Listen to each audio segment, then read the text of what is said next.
안녕하세요. 육주 잉글리시의 이용배입니다.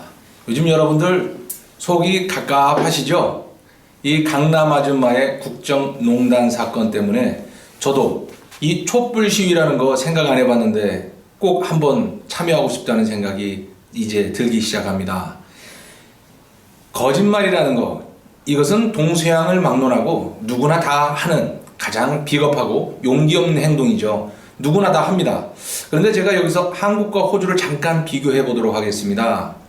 호주에서는 호주의 정치인도 발각되기 전까지는 계속 거짓말을 합니다. 물론 한국 정치인도 똑같죠. 그런데 혐의가 조금 드러나기 시작하면 호주 정치인은 바로 사임을 하고 그리고 사람들을 뇌리 속에서 사라집니다. 스스로 부끄러움을 느끼는 것이죠.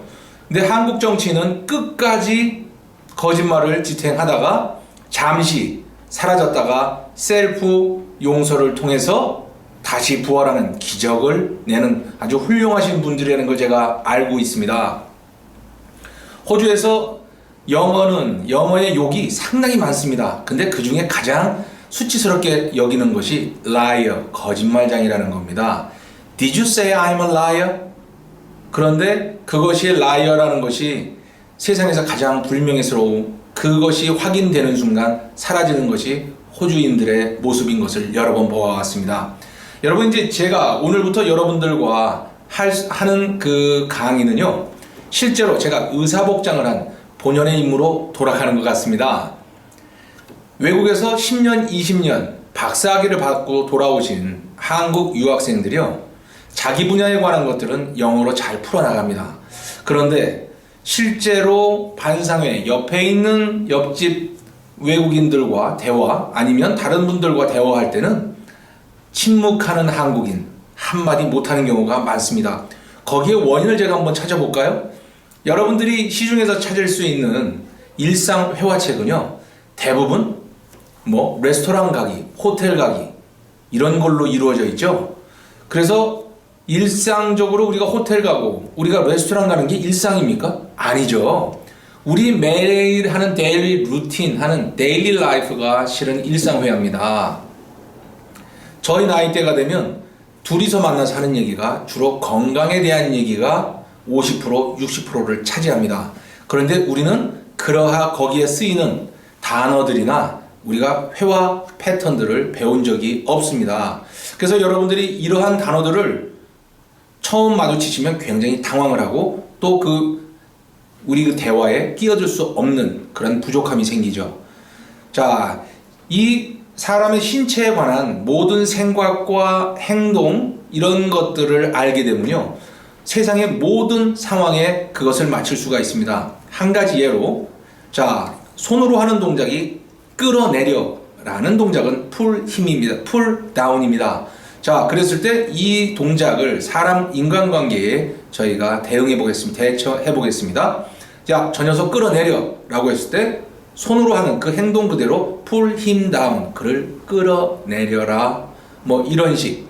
자, 저 사람 쫓겨났어, 발로 차여서 내쫓겼다는 그런 표현도 he is kicked out, 발로 차 내쫓겼다. 신체에서 나오는 모든 동사들을 우리는 다른 상황에 충분히 적용시킬 수 있다는 겁니다. 그래서 우리는 이제 신체에 관한 것부터 저희가 대화로 푸는 방법 보도록 하겠습니다. 출발합니다. 자, The structure of a human body, 인간 몸에 대한 구조입니다. 그래서 여기서 쓰였던 structure도 The structure of a story, 스토리의 구조. 어떻게 좀 되시나요? 자, 그럼 빌딩의 구조는 어떻게 됩니까? 그러면 The structure of a building, 여기서 이런 structure 바로 들으시면서 사용이 가능하시겠죠.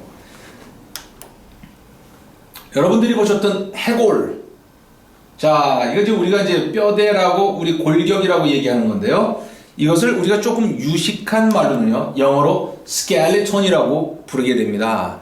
그런데 skeleton이라고 부르는 사람보다는 실은 우리 일반 사람들이 쓸 수 있는 골격이라는 말, frame, 두 말이 다 똑같은 뜻이죠. 근데 저는 주로 일상생활에서 frame이라는 말을 많이 씁니다.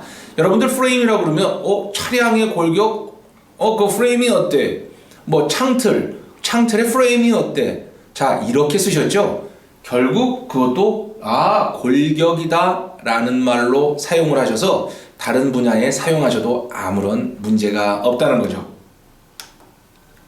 자, 그래서 그 사람은 골격이 커, 기골이 장대해, 뭐 좀 작아, 골격이 좀 호리호리한 편이야?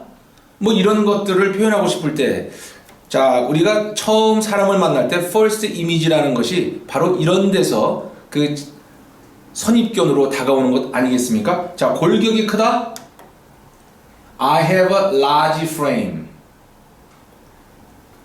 배우지 않고 프레임을 쓰려면 조금 주저스러운 것이 사실이죠. 이제 여러분 자신감을 가지시고 I have a large frame.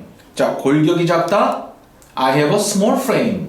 그렇죠? 그러면 호리호리하다. 어떻게? I have a slender frame. 자, 크다? large. 작다? small. 호리호리하다? 그것은 slender. 세 가지가 여러분들 오늘 이 골격을 표현하시는 그 단어를 배우셨습니다.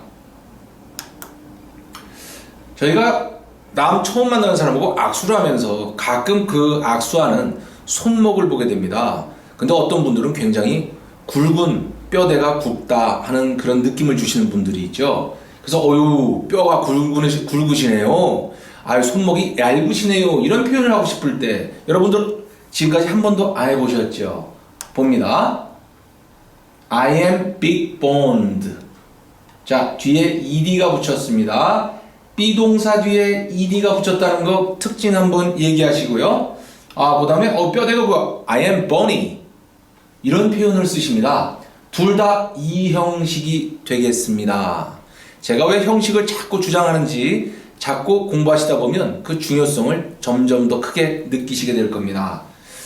자, 서양에서 그 영어를 쓰시는 분들은요, 꼭 이렇게 Y를 붙여서 모양을 좀 재미스럽게 만드는 그런 성향들이 있어요. 우리가 브릭, 그러니까 벽돌을 싸시는 분들을 브릭 레이어라고 하는데요. 또 그 원어민들이 그저 쓸 때는 브리키, 트럭을 운전하시는 분들 하면 트러키라고 해서 이 Y로 끝나는 그런 경우가 상당히 있습니다. 자, 여기서 보셨지만 뼈대가 작은 사람이다 그랬을 때는 I am small boned, I am fine boned. fine이라는 것은 좋다가 아니라 여기서는 세밀한 뭐 이런 작은 이런 뜻으로 사용이 되었죠. 이것 또한 이 형식입니다. 자, 그러면 이제 뼈에서 우리가 굉장히 그 궁금한 거 또 아니면 뼈에서 생길 수 있는 그러한 그 이상에 대해서도 한번 보도록 하죠. 지금 한국 사람들이 이렇게 거짓말을 아주 밥 먹듯이 하고 일상생활처럼 되어 있는 것이 왜 그런지 제가 근본을 생각해 봤습니다. 저희가 자랄 때 우리가 넘어져도 할머니들 그러시죠. 아이고 방바닥이 잘못했네. 뗐지. 그렇죠?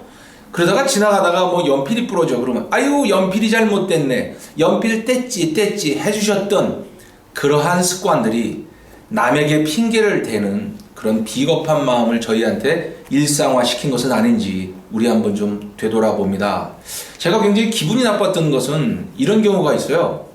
제가 이쪽에서 가고 있는데 저를 향해서 오시던 아기와 어머니가 아이가 넘어져서 울었습니다.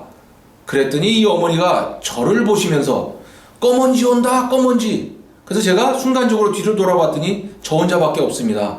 어느 순간에 저는 검은지가 돼서 그 아이가 넘어져 우는데 이유 없는 핑계거리가 되었던 그런 경우가 있습니다. 자, 굉장히 억울하겠죠. 자, 그래서 우리 뼈가 관절을 삐다 뭐 이런 표현을 했을 때는요, I sprained my ankle입니다.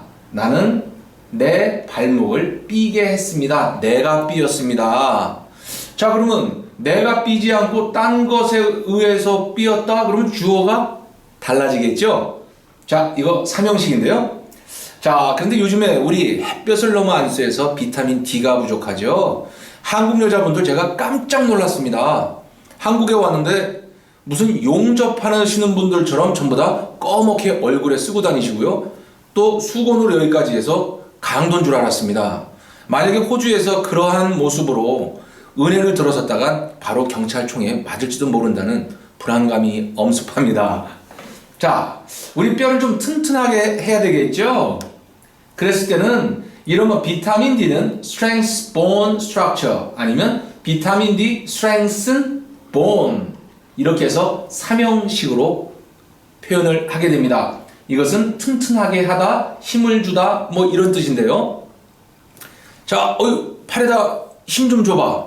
그랬을 때도 please strengthen your muscle 이런 것처럼 힘 좀 줘 라는 뜻으로도 사용이 됩니다. 그래서 이렇게 뼈를 튼튼하게 했더니 나는 어떻습니까?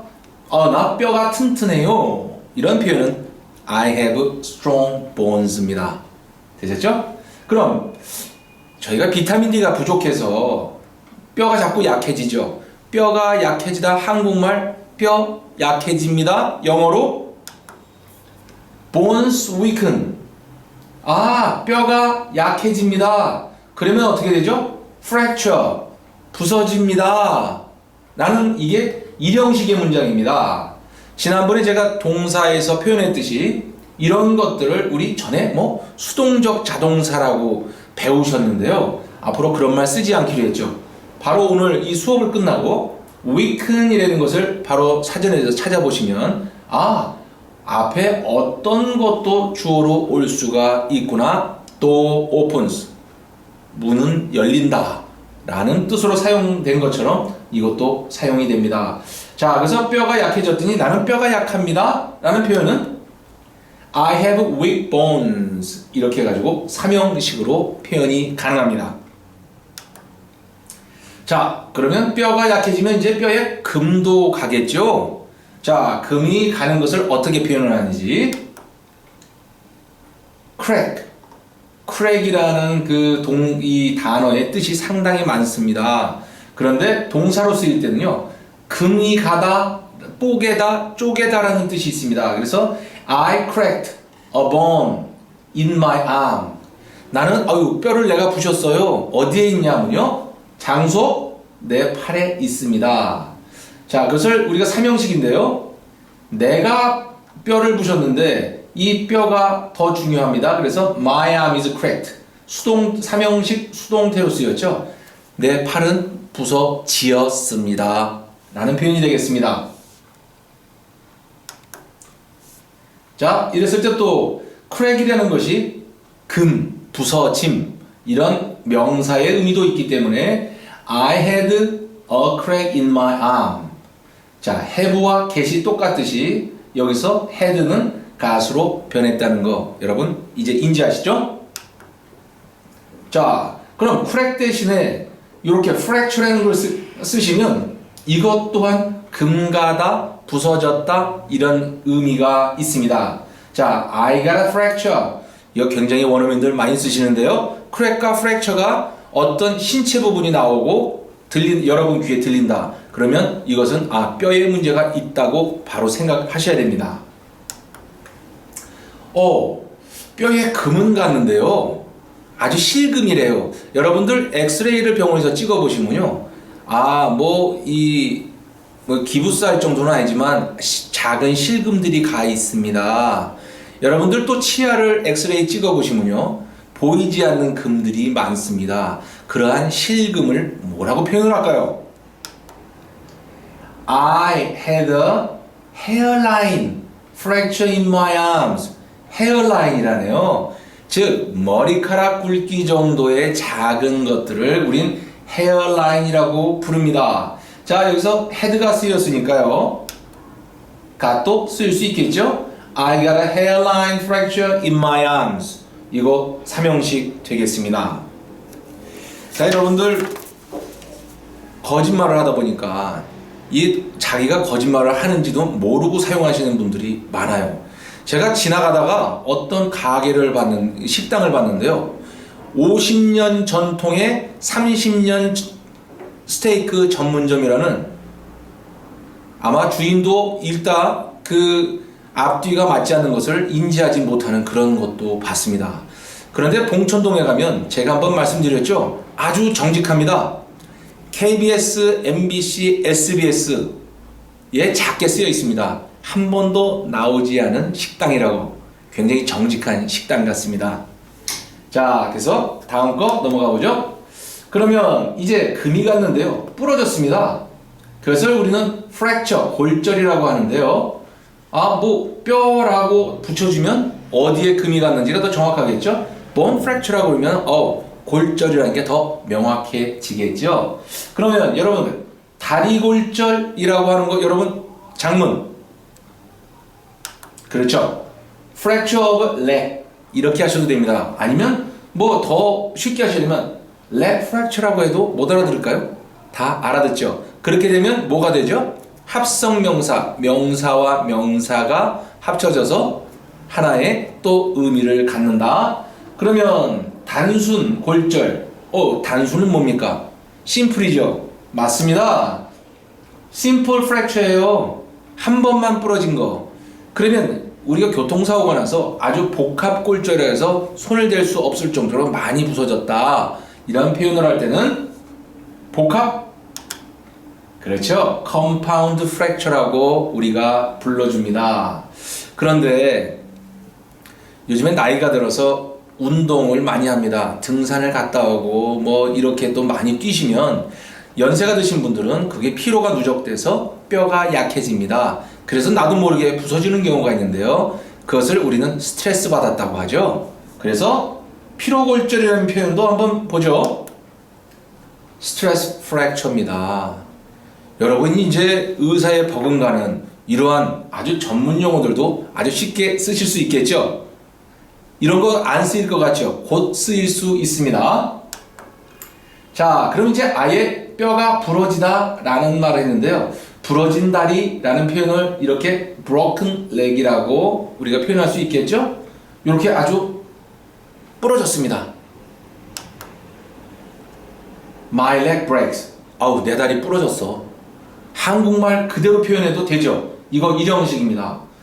my 것도 나 뼈가 부러졌어. 내 다리에 있는 거가 the bone breaks. 어디가 부러졌어? 그랬더니 in my leg 이라고 부사로 설명해주는 일형식 되겠습니다.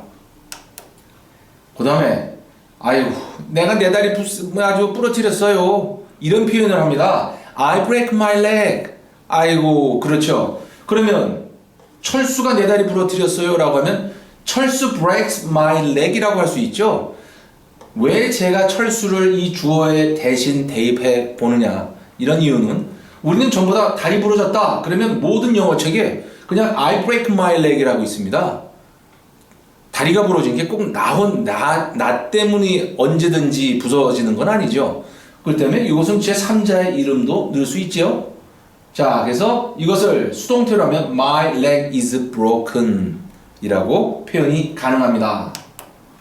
자, 또 하나는 I fracture my leg. break와 fracture가 똑같다는 건 여러분 동사로 쓰이는 거 보고 계시죠? 그래서 이것 또한 삼형식 수동태로 my leg is fractured 로 표현이 가능하십니다. 자, 그런데 우리가 지금까지 배우던 영어책에 I have my leg broken 이라는 오형식을 사용해서 배운 적이 많아요. 근데 실제로 이 문장을 원어민들한테 쓰면 알아듣기는 하나 내가 내 다리를 부러뜨리는 상태로 만들었다?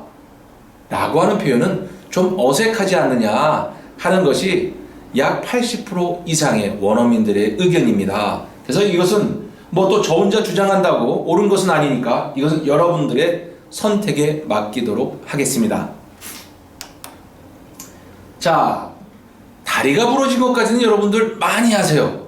그러면 기부스하다 이거 어떻게 표현해 보셨습니까? 기부스? 왜 선생님은 깁스라고 하셨습니까?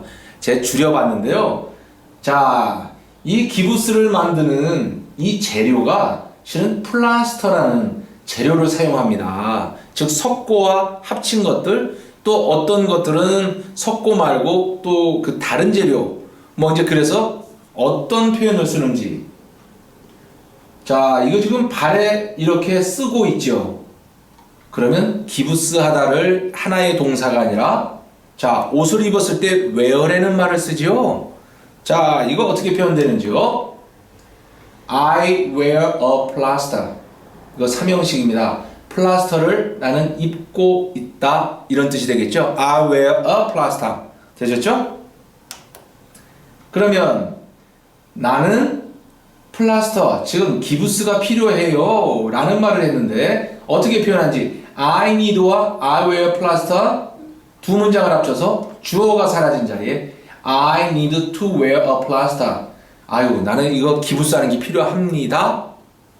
그러면 이 주어를 you로 합니다. 의사 선생님이 you need to wear a plaster. 이런 표현이 되겠죠. 자, 그래서 그러면 어디다가 할까요? 장소를 모를 때 우리는 뭘로 해준다? 부사를 사용해서 I need to wear a cast for my broken ankle. 내 부러진 발목 때문에 발목에 캐스터를 해야 됩니다. 자, 그래서 기부스는 플라스터와 아니면 카스트 두 가지로 표현을 하더라. 자, 그럼 플라스터를 했습니다. 그럼 다른 표현이 있어요. I have my broken neck. 아유, 나는 부러진 다리를 가지고 있습니다. 그랬더니 묻습니다. 어디 속에 가지고 있어요? In a cast. 이것 또한 기부스 하다는 표현이 됩니다. 자, 해봅니다. I have my broken leg in a cast. 되셨죠? 또 하나의 표현 볼까요? My leg is in a cast.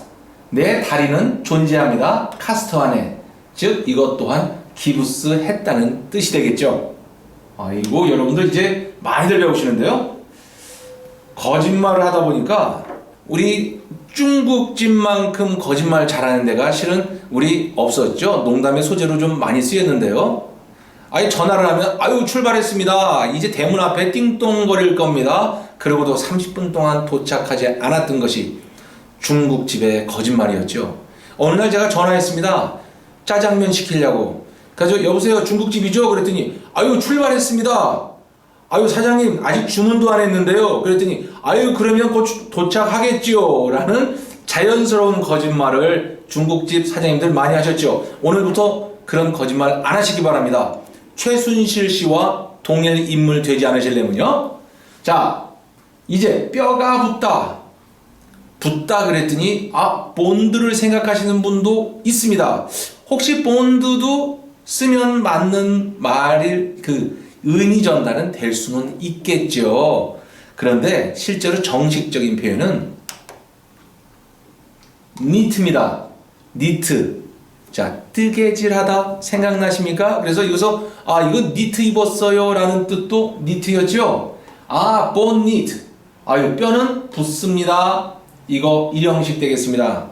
한국말 되죠? 뼈가 붙어요. bones don't knit. 오케이. The bones knit together. 여기다 같이 붙습니다. 서로 붙습니다. 라는 부사를 해서 좀 더 표현이 세밀해졌죠. 이거 일형식입니다. The broken bones knit. 자, broken, 부러진 뼈들이 붙습니다. 이것 또한 일형식이 되겠죠? 자, 여기 together 한 번 더 붙여보면 좀 더 의미가 세밀해졌죠. 자, the ribs are broken. 아이고, 갈비뼈가 부러지었어요. 수동태죠. 그런데 그들은 붙을 거예요. They will knit together. 자, 삼형식 수동태와 일형식 문장이 붙여서 하나의 완전한 문장을 이루었죠. 이렇게 문장을 길게 이어간다는 거죠. When broken bones knit together, they grow together again. 무슨 뜻인가요? 부러진 뼈가 함께 붙을 때요, 그들은 자랍니다. 같이 다시 동시에 다시 붙어서 자란다는 뜻이 되겠죠. 자, when broken bones knit together, they grow together again. 되셨습니까? 자, 그러면 우리 여기 이거를 두개골, 해골이라고 부르는데요. 이것은 영어로 skull. 이게 좀 유식한 말입니다. 그런데 우리는 유식한 말보다 좀 쉬운 말을 그때그때 사용하면 어떨까요? 라는 제안을 드리면요. 머리죠? 헤드죠? 거기에 뼈는 본이죠? 그랬을 때 그냥 헤드본. 이렇게 하셔도 아무런 의미상의 차이가 없습니다. 그리고 요즘 애들 보면 뭐 술 먹다가 폭행 사건에 안화골절이라는 것들이 많이 나오죠. 안화골절은 어디냐면 이 눈, 아이볼, 즉 눈이 들어가 있는 이 공간을 안와라고 부릅니다. 와자 자체가 무슨 얘기냐면 쑥 들어간 곳을 와라고 하는데요. 유식한 그 의사들 분들은 보시면 올비탈이라고 하시든지 뭐 올비탈 오브 안 아이 뭐 이렇게 하세요. 그런데 저는 너무 어려워요. 그때 쓰기가. 그랬을 때 아이핏이라고 원어민들은 쓰시기도 하고요. 아이핏은 뭐냐면요. 여러분들 여기 암핏이라고 합니다. 이 겨드랑이 쏙 들어갔죠. 그래서 그 들어간 것을 핏이라고 하기 때문에 눈 들어갈 자리 아이핏. 근데 어떤 사람들은 아이 소켓이라고도 합니다. 소켓 뭐죠? 전구를 끼워 넣는 것이 소켓 아니겠습니까? 안구가 들어갈 자리. 그래서 아이 소켓. 근데 저는 더 쉬운 단어 씁니다. 구멍이죠? 아이 홀. 이렇게 표현을 해도 아무런 의미상의 차이가 없습니다. 자, 요즘에 그 성형은은님이라고요, 그죠? 의사 선생님이 하느님처럼 대접받는 사회인데, 이 광대뼈 많이 뽑으시죠? 근데 어느 나라에서는 이 광대뼈를 올리는 수술도 합니다. 참 세상이 공평한 것 같습니다. 그래서 이것은 광대뼈는 칙본이라고 부르게 됩니다. 권투 선수들 UFC에서 가장 많이 부서지는 곳이 이 턱 조인트입니다. 그래서 이것을 우리는 jaw라고 하는데요. 그 뼈다에서 턱뼈 jawbone이라고 부릅니다. 이제 척추입니다. 이것도 아재 개그입니다. 아니 배를 우리 타고 가다가 아가씨가 차가운 겨울바다에 빠졌어요. 어떤 누구도 소리만 질렀지 실제로 뛰어들어서 그 아가씨를 구하려고 생각하는 사람은 아무도 없었던 그 순간 어떤 할아버지가 바로 뛰어듭니다. 그리고 그 아가씨를 구해내서 무트로 올라왔습니다. 모든 거 기다리는 사람들이 박수를 치면서 할아버지 훌륭하세요. 그랬더니 이 할아버지 바로 뒤돌아서 하시는 말씀이 어떤 놈이 나 밀었어 라고 하셨던 아재 개그. 죄송합니다. 되셨죠? 척추. 우리 중요하게 얘기하는 것은 스파인. 의사들이 얘기하는 것은 바로 스파인이라고 부릅니다. 다른 표현은 스파이널 컬럼. 여기서부터 여기까지를 스파이널 컬럼이라고 부르고 스파인이라고 부르죠. 근데 이것이 앞에 있습니까? 몸 뒤에 있습니까? 한국말로 등뼈. 우리 돼지 감자탕 먹으러 가면 등뼈죠. 그래서 등이 백이죠. 백본이라고 하셔도 아무런 의미 차이가 없습니다. 자, 그러면 우리 요즘에 목 디스크 참 많이 걸리죠. 그래서 이거를 목경자 경추라고 부르는데요. 이것은 의사분들한테 얘기하면 뭐 cervical 뒤에 건 좀 발음도 잘 못하겠습니다. 그래서 the cervical spine이라고 부르는데요. 저는 그냥 간단하게 neck spine이라고 부릅니다. 근데 neck spine도 너무 힘들어? 그러면 neck bone이라고 부르시면 어떻습니까? 또 이것도 힘들어? 그럼 그냥 neck이라고 부르십시오. 여러분, 이제 영어 한국말처럼 자유자재로 우리 조정을 할 수 있고 갖고 놀아야 됩니다. 자, 그럼 여기가 경추였으면 이 부분을 가슴 흉자에서 흉추라고 하는데요. 이거 thoracic 어쩌고 저쩌고 뒤에 거 발음 저 못하겠습니다. 자, 이거 가슴에 해당되는 부분에 스파인이니까 chest spine이라고 부르면 어떨까요? 체스트 본이라고는 제가 아직 안 했죠. 왜? 앞쪽에도 뼈가 있으니까요. 그 부분에 해당되는. 그래서 체스트 스파인. 자, 여러분 요즘에 허리 디스크로 고생 많이 하시는 분들 많죠. 그래서 이 부분을 우리가 허리 요추라고 부르는데요.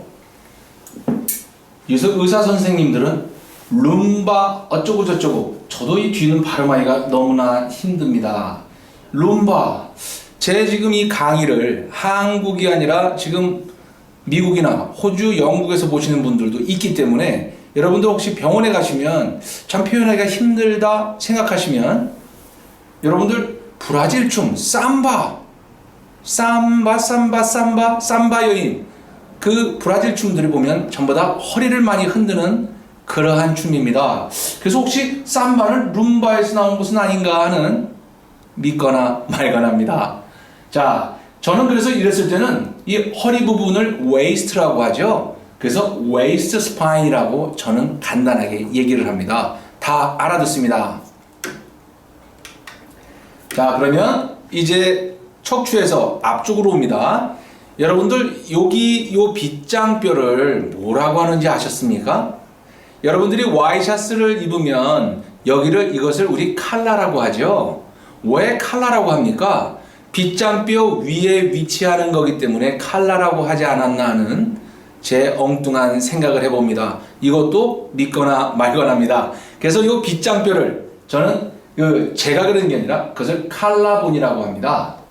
자, 그러면 제가 이렇게 팔을 움직일 때 뒤에서 움직이는 그 어깨뼈를 shoulder blade라고 하는데요. blade는 뭐냐면 날이 있는 것들을 전부 다 blade라고 해요. 그런데 저희가 해부학적으로 보면 뒤에 날개 쭉지뼈는 이렇게 꼭 그 도끼처럼 모양이 되어 있습니다. 그래서 날이 있어 보인다. 그래서 우리는 shoulder blade라는 말로 부르게 됩니다. 자, 그럼 요즘에 그 응급처치 상당히 많이 지금 중요한 것을 강조하죠. 그랬을 때 제일 먼저 해야 되는 게 뭐라고 합니까? 기도를 확보한 후에 이 가슴뼈를 눌러서 100번 이상을 눌러야 된다. 1분 내에. 그 누르는 부분, 요 부분을 우리 가슴뼈라고 하는데요. 그걸 뭐라고 하냐면, 가슴뼈니까 체스트 본. 아까 제가 이쪽 뒤에 있는 그 체스트 스파인을 체스트 본이라고 못한 이유는 바로 앞쪽에 이러한 뼈가 있기 때문에 동시에 체스트 본이라고 쓸 수가 없었습니다. 자, 그러면 이쪽에 그 가슴, 즉 젖이 있는 뼈다 그래서 브레스트 본이라고도 또 사용하기도 합니다. 되셨습니까? 자, 그러면 여러분들 우리 소고기나 먹으러 가지라는 얘기하듯이 소고기 값이 왜 이렇게 비싼지요? 그랬을 때 소고기에서 제일 비싼 것이 갈비죠. 그 갈비는 바로 립입니다. 그래서 우리가 식당에 가보면 영어로 메뉴에 나와 있을 때 beef rib이라고 하는 것이 소갈비라고 되어 있죠. 그렇죠? 그래서 립이 갈비뼈입니다. 그럼 이 갈비뼈 전체 통째 하나를 뭐라고 표현을 하냐면 립 케이지인데요.